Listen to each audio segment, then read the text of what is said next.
Добрый день! Сегодня посмотрим Таро прогноз для водолеев на 2024 год по месяцам. На канале уже есть Таро прогнозы на 2024 год по астрологическим домам. Ссылки я на них оставлю в описании к данному видео. Смотреть будем на колодах Символон и оракуле Кипер. Что ожидает водолеев в 2024 году?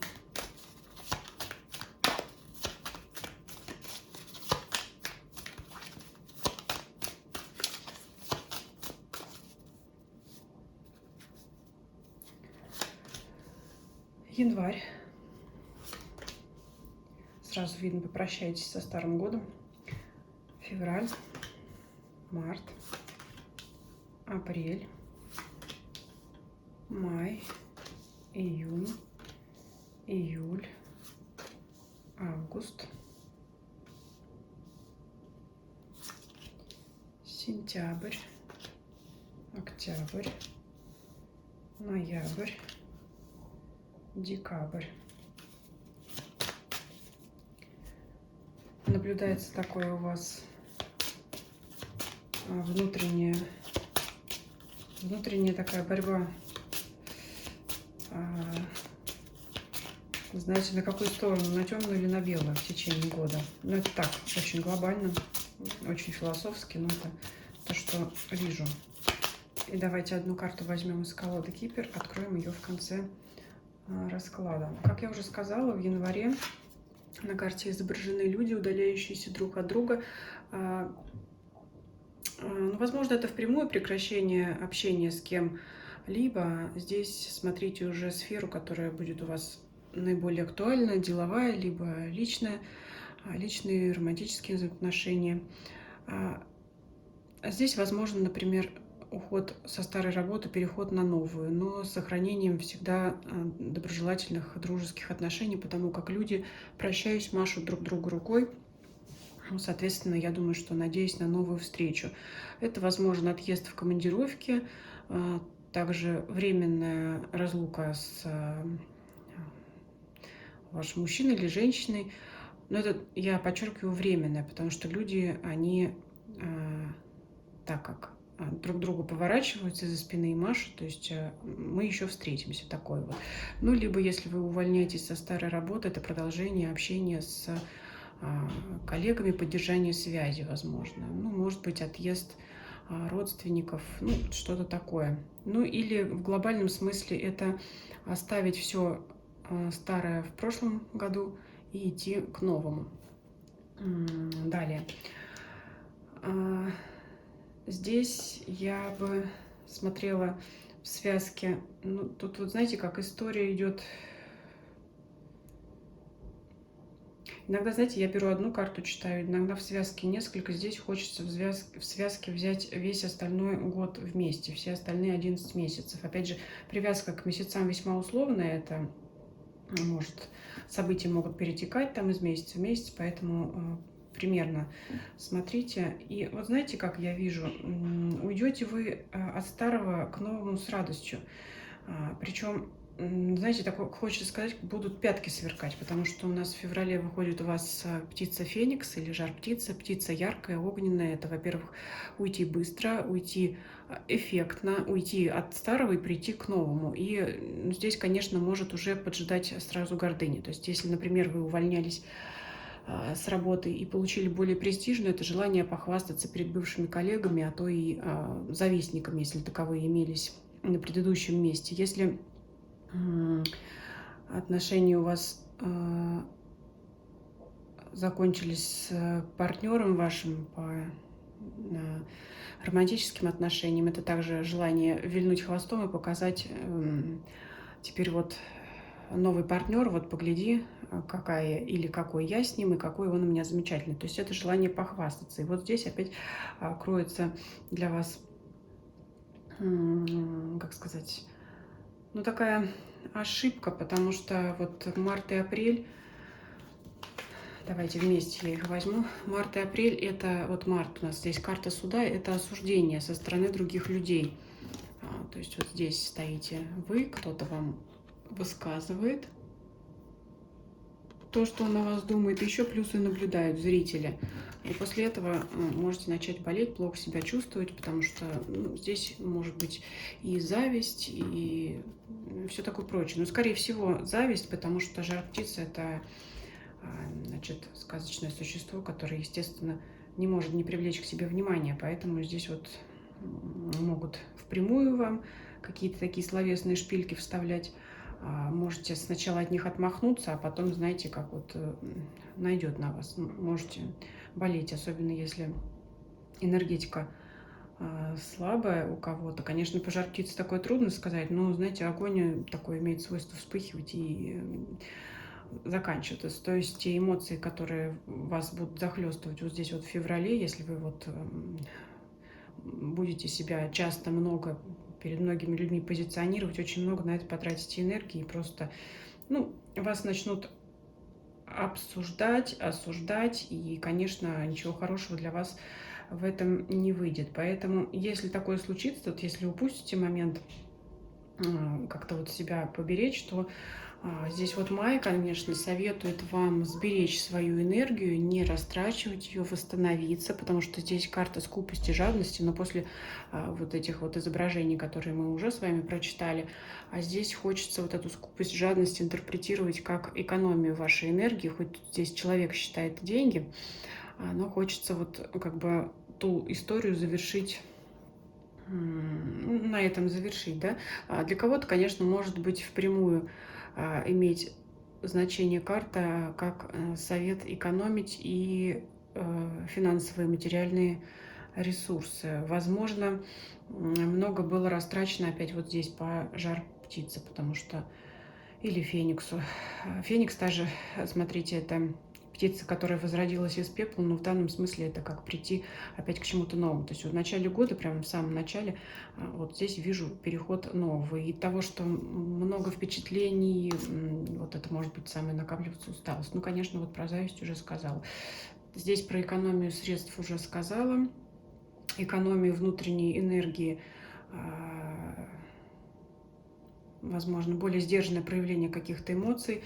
Здесь совет вам, потому что вот здесь вот у нас июнь, опять середина месяца, опять если вы этого не сделаете, вот опять они вылезут. То есть как бы здесь, знаете, вылезут эти вот завистники, это такой вот злокозненный шут какой-то, да, который пляшет у костра, явно ему здесь все равно, кто-то на своей волне. Вот не ведите себя так, как персонаж этой карты. И то, что я уже сказала, если вы как-то расставите границы своей частной личной жизни, чтобы такие люди вокруг вас вот не плясали, как около этого костра, потому что вот опять хочется огненную птицу связать вот с этим костром, чтобы, знаете, как вот, к сожалению, мало найдется людей, которые искренне за вас рады. Больше всего будет вот таких вот шутовских плясок, может быть, лести и откровенной зависти. Поэтому вот опять двойное предупреждение вам.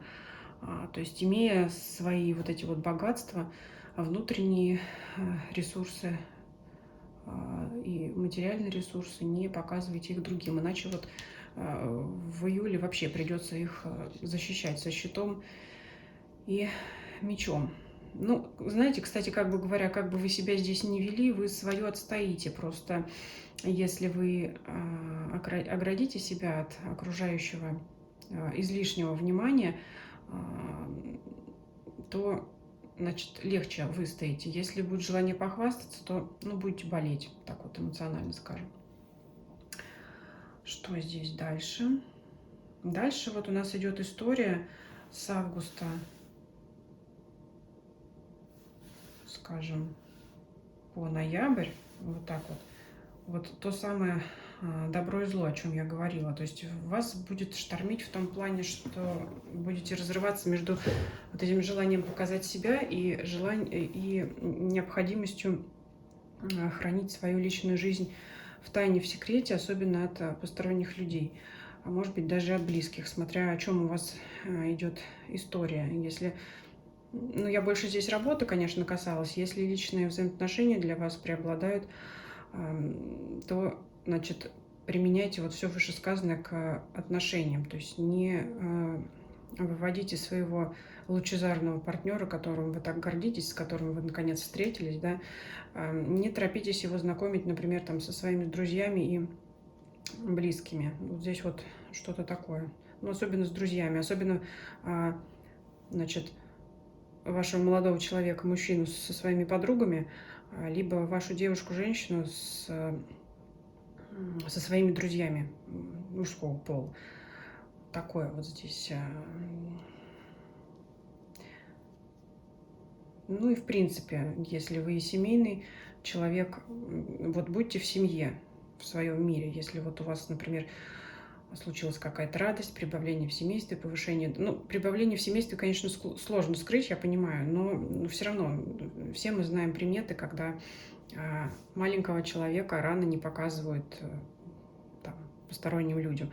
Ну вот все, да, вот хранить в тайне, все, я уже сказала. А потом, вот, значит, у вас как-то придет вот осмысление, вот она, карта, возьму разные месяца, август и октябрь. Я думаю, картинка не требует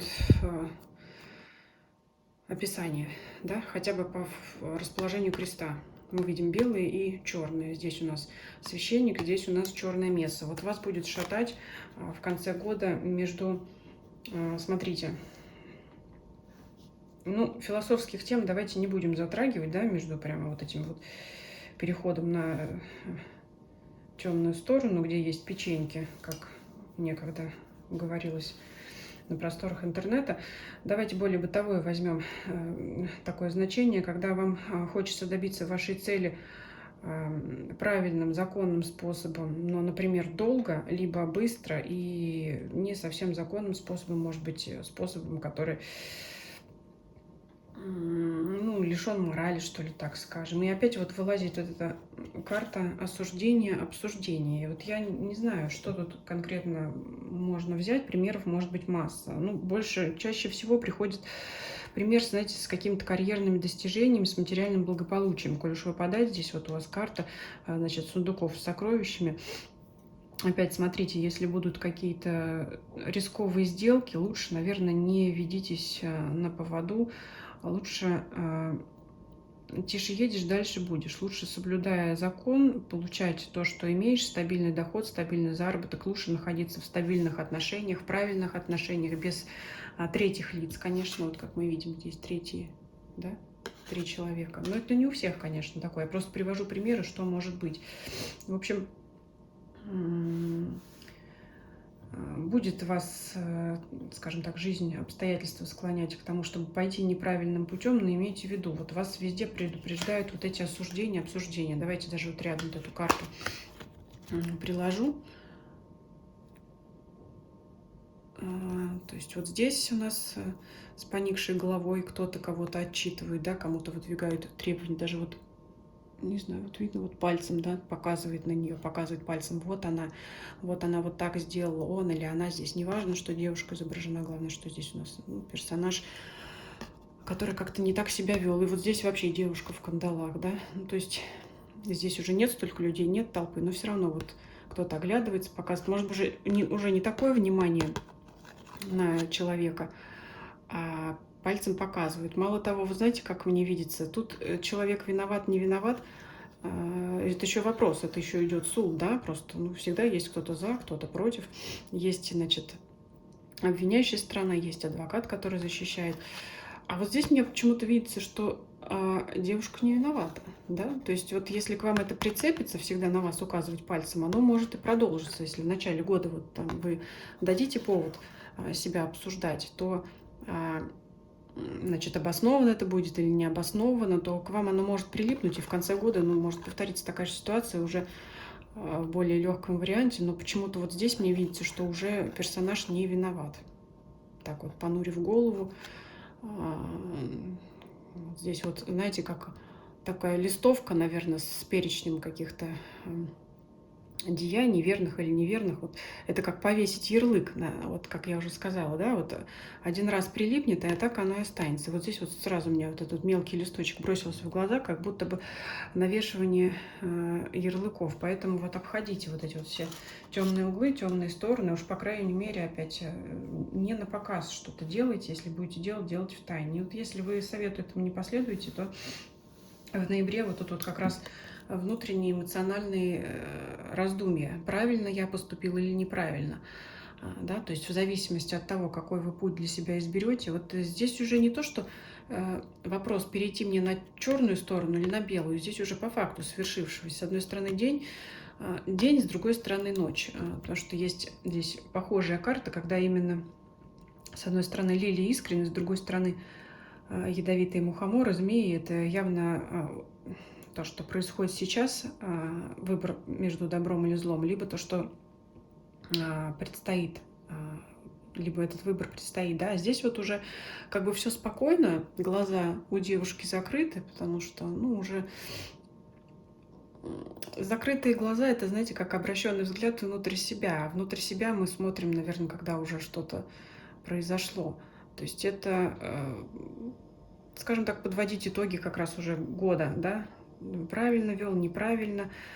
Ну, даже если неправильно, даже если оказались на темной стороне, вряд ли вы себя за это будете осуждать, но тем не менее будете вот подводить итоги, взвешивать за и против. Иногда, когда, знаете, расчерчивают напополам страничку, пишут плюсы и минусы. Вот на это похоже, может быть, внутри себя будете производить такую инвентаризацию, да, вот в ноябре часто проводят ее именно. Ну что, собственно, в декабре подвисло немножко, да? В декабре в итоге, я думаю, вы все вот эти вот выводы правильные для себя разберете. И что здесь изображено? Семья, праздник. Здесь очень похоже на свадьбу, когда вот здесь невесте держат подол, да, помощники, маленькие детки здесь тоже часто в западных традициях такие свадьбы проводится. Ну, здесь, смотрите, здесь гармония, взаимопонимание, будь то в ваших личных отношениях с вашим партнером, супругом, любимой женщиной, мужчиной любимым, взаимопонимание с коллегами, то есть цели вы свои в итоге добьетесь. Апельсиновые деревья, вот здесь это всегда благосостояние, богатство, роскошь, дом полной чаши, ров изобилия и все такое. Ну, то есть я думаю, что вы правильный путь для себя изберете, но, может быть, столкнувшись вот с такими ситуациями, вы как-то кто-то либо пройдет урок, либо вовремя сделает правильный выбор. Ну, довольно такой общий расклад, такой больше, знаете, в такую философскую сторону, без конкретных, наверное, бытовых особо примеров. Но здесь просто видно именно прохождение вот этих уроков, когда сначала дается урок один, и человек его либо проходит, либо нет, да, либо болеет, либо он это преодолевает. Если болеет, то возобновляет, копит энергию, восстанавливает свои силы, работу. Если он не проходит его, дается второй урок. Ну, здесь уже, вот знаете, я даже могу в плюс сказать, что вот это черное место от этой карты, это группа людей, которые там вас может к чему-то склонять, я не вижу, знаете, негативных последствий. Поэтому это именно как повторение урока, повторение мать учения, когда могут обстоятельства завести в такую же ситуацию, но вы уже будете знать, что так вести себя не нужно, и лучше к авантюрным действиям не склоняться. И вот вспомните, вот это именно как карта воспоминаний о том, что ну, вот я уже сталкивался с такой ситуацией, и вот на сей раз я принял правильный выбор, поэтому пошел правильным путем, поэтому пришел к тому, чего я хочу, и даже лучше. Если в начале года идет всплеск такой энергии, желания активных действий, то в конце года, в декабре, вот здесь уже, ну, во-первых, само по себе в ожидании праздника, да, предновогоднего, то здесь уже наблюдается такая гармония. Это не спад, но это такое, хочется сказать, такое умиротворенное счастье какое-то, вот даже, да, вот это именно такая карта счастья. Так, и давайте посмотрим, что нам Кипер для вас тут приготовил. Привилегированная леди. Хочется положить эту карту рядом с картой Феникса или Жар птицы, потому что это именно бодрость, молодость, заряд энергии, независимо от вашего возраста. Вот та самая энергия, да, желание. Вот она здесь оголила плечи, опять смотрите. Красивая, молодая девушка, которой есть что показать, дорогие украшения, да, это вот, ну, выставить себя на показ, как выход в свет, да, вот посмотрите на меня, какая я, или какой он, я, это не важно, да, то есть, с одной стороны, это может быть и модель вашего поведения, если вы женщина, девушка, это вы, если вы мужчина, это может быть модель вашего поведения в том плане, как я уже сказала, выставить себя на показ, либо, как я уже сказала, если вам захочется познакомить вашу девушку с вашими друзьями. Уже говорила, не спешите этого делать, потому что вот оголенные плечи, конечно, привлекают внимание. Думаю, всем понятно. Давайте на этом расклад завершим. Всем спасибо за просмотр. Всем до свидания.